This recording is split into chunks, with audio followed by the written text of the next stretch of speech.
আমি একজন সরকারি কর্মচারী। আমার যদি আজকে বিকেলে বদলি হয়, ইনশাল্লাহ নাজমুলের মতো আমি 2 বার আসবো না, আমি কালকে সকাল 7টায় চলে যাব। কিন্তু বদলি আমার হাতে নয়, বিদ্যুৎ স্যারের বদলিও আমার হাতে নয়, আমার বদলিও আমার হাতে নয়। তোমাদের প্রতি আমার অনুরোধ, আমার বদলির জন্য তোমরা চেষ্টা করো। আমি অর্ডার পাওয়ার 1 ঘন্টার মধ্যে কলেজ ছেড়ে চলে যাবো।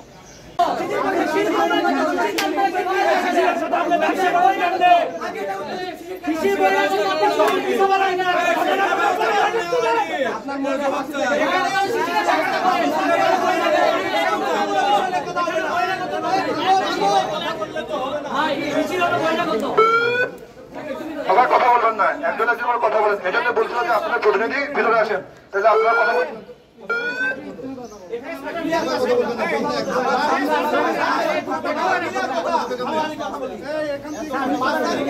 আন্দোলন সংগ্রাম করছিলাম, 5 তারিখের আন্দোলন সংগ্রামের পরে এখানে নাজমুল স্যার থাকা অবস্থায় এখানে কিছু আওয়ামী লীগের দোষর ছিল। সেই দোষরদের আমরা কলেজ থেকে বিতাড়িত এবং সরকারি মাধ্যমে ওএসডি করার পক্ষে ছিলাম। কিন্তু এখান থেকে মাত্র 2 জন গেছে, নাজমুল এবং সালাম, আর 2 জন। বাকি যারা আছে তাদের বর্তমান যে প্রশাসন আছে ওই সকল আওয়ামী লীগের দালালদের নিয়ে আসে এই প্রশাসন আবার সেই পূর্বের যে আওয়ামী লীগের সিন্ডিকেট আছে সেই সিন্ডিকেটকে পরিচালনা করছে। সরকার যে জুলাই যোদ্ধাদের স্বীকৃতি দিচ্ছেন, উনি ওই কাঠকে অবমাননা করছেন। উনি যে এই কাঠ রাষ্ট্রীয় একটা জায়গা থেকে অবমাননা করতে পারে, যেখানে সরকার আমাদের সম্মান দিচ্ছে, সেখানে উনি কিভাবে আমি আমার অবস্থান পরিষ্কার করি। কালকে আমার ভাই আমার সাথে ছিল, সেই কলেজের শিক্ষার্থী আমার সামনে আমার ভাইকে মারা হয়েছে, আমার সাথে আমাকে নিচে ধাক্কা দেওয়া হচ্ছে, প্রিন্সিপাল নিচে দাঁড়ায় থাকে দেখছে। আমার আর অবস্থান পরিষ্কার করার দরকার আছে? আমি ভুক্তভোগী না? আমার গায়ে সেই শিক্ষক কেন আসবো না? ছাত্র হাতে লাঠি তুলে দিতে পারে, তাহলে সেই শিক্ষকের এই কলেজে আমাদের একটা কথা হলো, আমি বলি, আমরা যে আন্দোলনটা করলাম, ফারুক ভাই উপস্থিত ছিলেন, মেজর কাউসার স্যার উপস্থিত ছিলেন। তারই পরিপ্রেক্ষিতে কত নির্লজ্জের মতো নাজমুল হক প্রিন্সিপাল, আগের প্রিন্সিপাল যেভাবে যাতায়াত করছে কলেজে, এটা বলার বাহিরে। কিন্তু তারই রাইট হ্যান্ড ছিলেন আমাদের এই মনিরুজ্জামান বিদ্যুৎ স্যার। তিনি তার কোন ক্ষমতা বলে এখনো টিকে আছেন আমি জানি না, প্রিন্সিপাল তাকে সহযোগিতা করতেছে কিনা আমি তাও জানি না। কিন্তু তাকে এখন এই কলেজের সব থেকে বড় পর্যায়ে রাখা হয়েছে এবং তাকে সম্মানজনক পর্যায়ে রাখা হয়েছে। কলেজের যত সিন্ডিকেট, যত টেন্ডার, সবকিছু বাস্তবায়ন করতেছে মনিরুজ্জামান বিদ্যুৎ। এখানে কলেজ প্রশাসনে কোন রকমের কলেজকে সুষ্ঠুভাবে পরিচালনা করার নীতি নৈতিকতা তাদের মধ্যে বিন্দু মাত্র তাদের চেহারা এবং তাদের আচরণের মধ্যে দেখা যায়নি। তারা সবসময় অধিকার নিয়ে কথা বলছে। প্রিন্সিপাল স্যার নতুন আসছে, বারবার বুঝাইছি স্যার যারা এলিগেটেড পারসন ছিল 5 জন, তার মধ্যে 3 জন গেছে আর 2 জন আছে, 2 জনের থেকে আপনি সাবধানে থাকবেন। এবং কলেজ প্রশাসনের যে সকল বারবার বুঝাইছি, যে সকল দেশের আদর্শবান লোক ছিল তাদেরকে তাদের কথা মতন না চলার কারণে তাদের সেই জায়গা থেকে সরে দিয়ে তাদের মনোনীত লোকদের নিয়ে আসে সেখানে প্রধানয়ন করে। আমি বলি, এখানে যেই স্যার কলেজে যায়, কলেজ ছাত্র লীগের স্লোগান দেয়, সেই স্যারকে আপনার হোস্টেলের মধ্যে দায়িত্ব দিতে।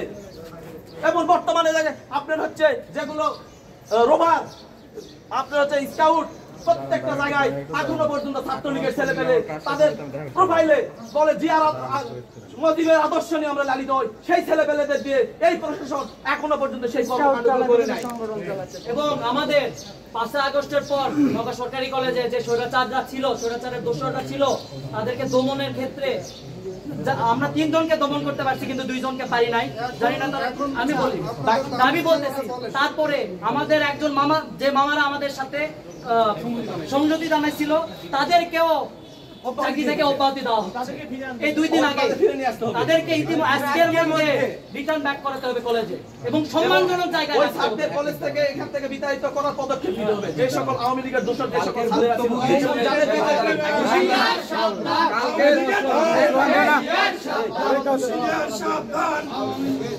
কালকের ভুক্তভোগী হিসেবে এখানে আরেকটা কথা আছে, আরেকটা কথা আমি বলি।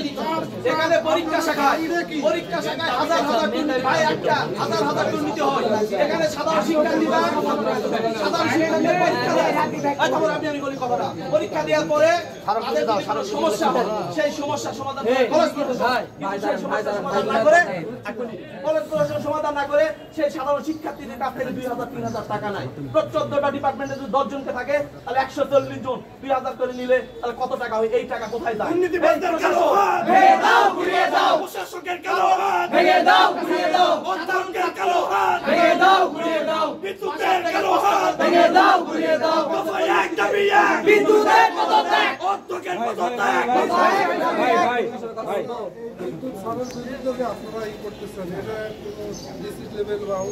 মন্ত্রণালয় পর্যন্ত এটা চিঠি দেওয়া হয়েছে। আমি স্যারকে বলবো যে আগের যে সরকারি উপদেষ্টা ছিল আমিনুল স্যার, তার বরাবর আমাদের চিঠি দেওয়া আছে, কিন্তু তার পদত্যাগের পর এটা কোনো অ্যাকশন নেওয়া হয়নি। আমরা ইতিমধ্যে ওরা নিয়ে কাজ করতেছি, কিন্তু ওরা আছে। বিষয়টা হচ্ছে যে কলেজের ভিতরে একটা অ্যালিগেশন আছে, এই অ্যালিগেশন নিয়ে কলেজ প্রশাসন কি কোনো কাজ করেছে? শিক্ষার্থীরা তাদের দাবিগুলো তুলে ধরছে, আর শিক্ষার্থী একজন বলছে বা সকল শিক্ষার্থীরা বলছে স্যারের বিরুদ্ধে আমার অভিযোগ, তাহলে কলেজ প্রশাসনের দায়িত্ব এই অভিযোগটা যথাযথ জায়গায় পৌঁছানো। এই কাজটা কি কলেজ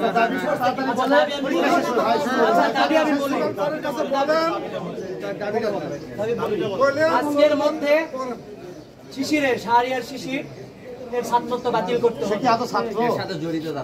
ছাত্র না হলে আপনাকে জবাবদিহিতা করতে হবে কেন সে ছাত্র দলের নিয়ে দাবি বহন করে আপনার কাছেই থাকে এবং কলেজে থেকে তার ক্ষমতা বাস্তবায়ন করে।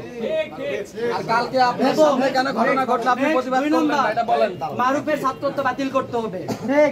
এবং 3 নাম্বার, এই আওয়ামী লীগের দোসর যে এখনো সিন্ডিকেট করে বেড়াচ্ছে বিভিন্ন ধরনের টেন্ডার এবং এই মামাদেরকে হাত করে যে প্ল্যানগুলো সাজাচ্ছে আমাদের বিরুদ্ধে, তাকে আজকে দিনের মধ্যে অপসারণ করতে হবে। মনিরুজ্জামান বিদ্যুৎ যতক্ষণ না পদত্যাগ করছে ততক্ষণ আমরা এখানে আমরণ অনশন করব।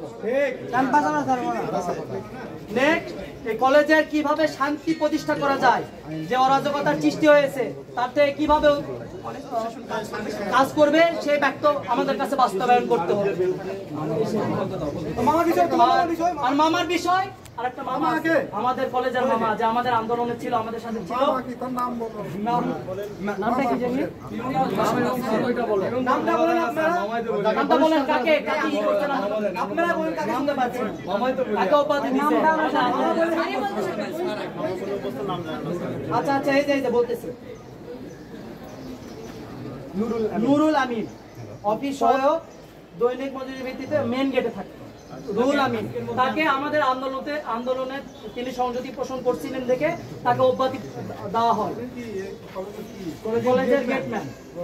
হ্যাঁ, তো আজকের মধ্যে তাকে কলেজে আজকে রিটার্ন ব্যাক করতে হবে, না হলে কলেজের সাধারণ শিক্ষার্থীরা এর বিরুদ্ধে ব্যবস্থা নেবে। আজকে বিকালের মধ্যে আমরা তাকে কলেজে যেন দেখতে পাই, 5টায় যাবে।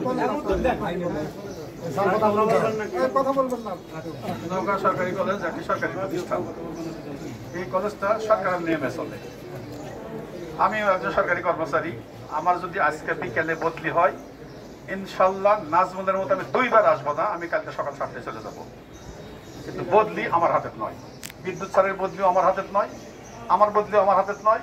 তোমাদের প্রতি আমার অনুরোধ, আমার বদলির জন্য তোমরা চেষ্টা করো। আমি অর্ডার পাওয়ার 1 ঘন্টার মধ্যে কলেজ ছেড়ে চলে যাবো। তাহলে প্রথমটা মিটলো আমারটা। বিদ্যুতের বদলি আমার হাতের না, বিদ্যুতের বদলি পদত্যাগ, গভর্নমেন্ট কলেজে বিসিএস সার্ভিসে পদত্যাগ দিলে কোনো বাংলা নেই, পদত্যাগ দিলে কোনো বাংলা নেই। নাজমুল হাসান পদত্যাগ করেন, নাজমুল হাসান সাহেবের পদত্যাগ করেননি, ওনার বদলি হয়েছে। আমারও বদলি হলে আমি সঙ্গে সঙ্গে চলে যাবো। তোমরা আমার বদলির জন্য, বিদ্যুতের বদলির জন্য, আরো যার খুশি বদলির জন্য তোমরা চেষ্টা করো। আর বদলি না হলে আমাদের চাকরিতে পদত্যাগের ব্যবস্থা নাই, কারণ একজন মেজর পদত্যাগ করতে পারেন না, ওনার চাকরি চলে যাওয়া লাগবে কোনো কারণে। একজন ডিসি পদত্যাগ নাই, একজন ওসির পদত্যাগ নাই, তার চাকরি চলে যাওয়া লাগবে, নাহলে বদলি হয়ে যাওয়া লাগবে। সে বদলি আমি হতে চাই না, তোমরা চেষ্টা করে আমাকে বিদায় করে দেবো। এটা এক। তোমরা যে রুহুল আমিনের কথা বলতেছে, নুরুল আমিন নাম, সে একজন ওমাদা কর্মচারী, দৈনন্দিন ভিত্তিতে নিয়োজিত, নো ওয়ার্ক নো পে, কাজ করলে টাকা পাবে, না করলে না পাবে। তার বিরুদ্ধে কর্মচারীরা অভিযোগ করেছে যে সে কলেজে সমস্ত অফিসিয়াল গোপন তথ্য ফাঁস করে। এটা চাকরির আইনে বিশেষ বড় অপরাধ। এই জন্য তাকে এই জন্য ভাইস প্রিন্সিপালকে কমিটির হেড করে 3 জন প্রফেসর দ্বারা একটি তদন্ত কমিটি করা হয়। 7 দিন তদন্ত করে তাহার দোষ প্রমাণিত হয়েছে 3টি। 1, অফিসিয়াল গোপন তথ্য ফাঁস করে।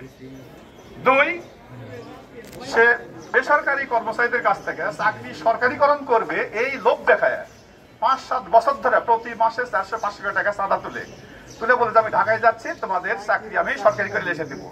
কিন্তু ওদের কোনো চাকরি সরকারি হওয়ার কোনো সম্ভাবনা নাই। তারা আবেদন করেছে যে আমরা এইভাবে টাকা দিছি।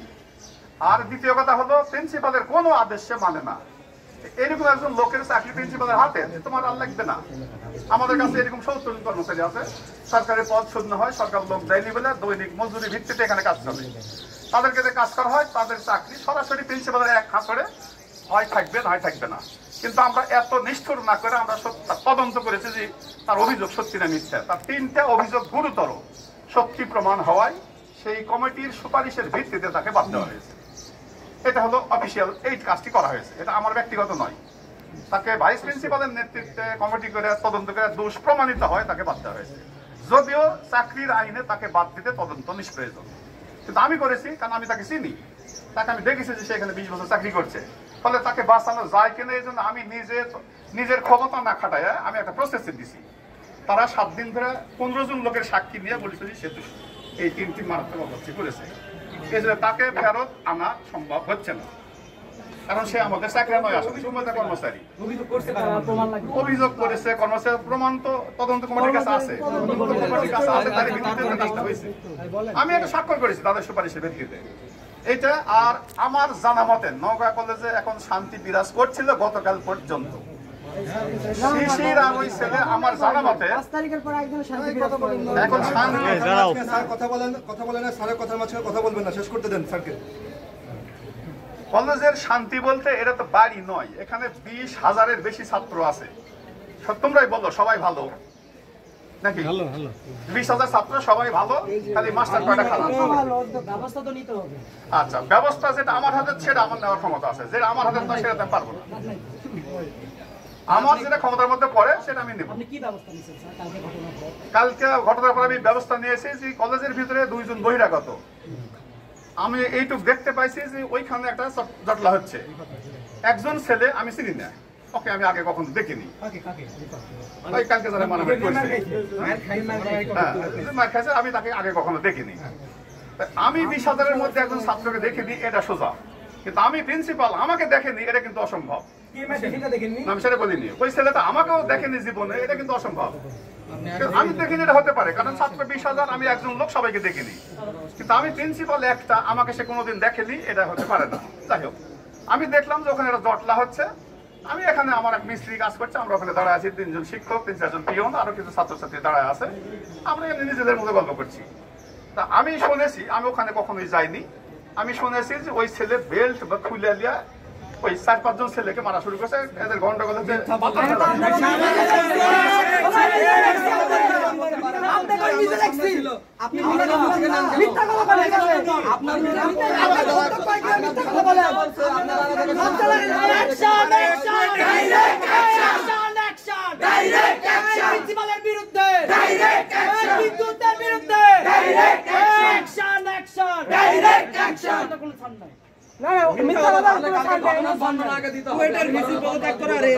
আপনারা পুরো মিথ্যা বলতে এখনকে মাল একজন মানুষ ছেড়ে দিবে নাকি?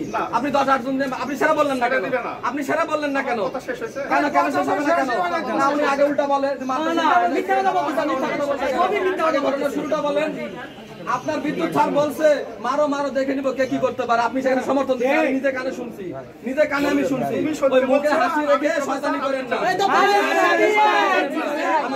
বিদ্যুতের পদত্যাগ, এই তো ভাই এক দাবি এক, এই বিদ্যুতের পদত্যাগ এক দাবি এক। শিক্ষা ব্যবস্থার ধস আপনারাই নামাইছেন, আপনারা শিক্ষা ব্যবস্থার দালালি করে আপনারা শিক্ষা ব্যবস্থার ধস নামাইছেন। শোনো বাবা, তোমরা শোনো, তোমরা স্টুডেন্ট আর যারা পরীক্ষা দিচ্ছে ওরা স্টুডেন্ট বাবা, তোমরা একটু আপাতত আজকের মতো বিরত রাখো।